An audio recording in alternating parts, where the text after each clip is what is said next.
ও, এইভাবে আমি নিজে আমার বাইকটাকে কোনোদিন জড়ায় ধরি নাই। ছেলে মানুষের ভাই বাইকটাই এসবের প্রতি আলাদা একটা টান থাকবেই।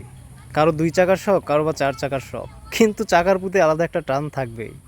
এই যেমন এই ছেলেটাকে দেখুন, আমি চিনি না জানি না, জাস্ট বাইকটা এখানে পার্ক করছি অ্যান্ড সে এসে বাইকটার মনে হয় মায়ে পড়ে গেছে।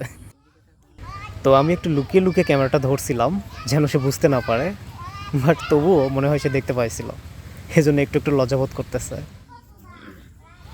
এই যে ওপাশটায় গেল, বাট শুধু এখনই না, আমি এর আগেও অনেকক্ষণ ধরে লক্ষ্য করতেছিলাম সে বাইকটা কি গভীরভাবেই না দেখতেছিল। একটু পর আমি ক্যামেরাটা অন্যদিক করে ধরে ওই পাশটাই যাই যেন সে বুঝতে না পারে।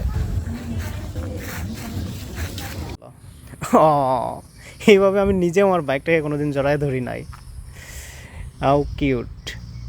কি সুন্দরভাবে বাইকটার উপর হাত দুটো রাখলো, একদম যেন মনে হচ্ছে বাইকটাকে জড়িয়ে ধরে ওর চোখে চোখ রেখে গল্প করতেছে। কে জানে, ও হয়তো বা মনে মনে বলতেছে একদিন তুমি আমার হবা। সেই শুরু থেকেই খেয়াল করতেছিলাম, খুবই আবেগঘন অবাক দৃষ্টিতে বাইকটার দিকে তাকিয়ে আছে এবং এমনভাবে বাইকটাকে হাত বুলিয়ে দিচ্ছিল ঠিক যেন কোনো মানুষের গায়ে হাত বুলিয়ে দেওয়ার মতো করে। একটু পর অবশ্য কথা বলার জন্য তার কাছে গিয়েছিলাম, কিন্তু সে হয়তো অনেক লজ্জা পেয়েছিল।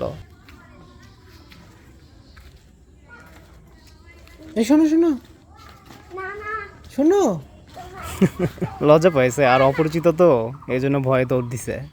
তো যাই হোক, এইটুকু বয়সে বাইকের প্রতি তার ভালোবাসা দেখে আমি সত্যি মুগ্ধ।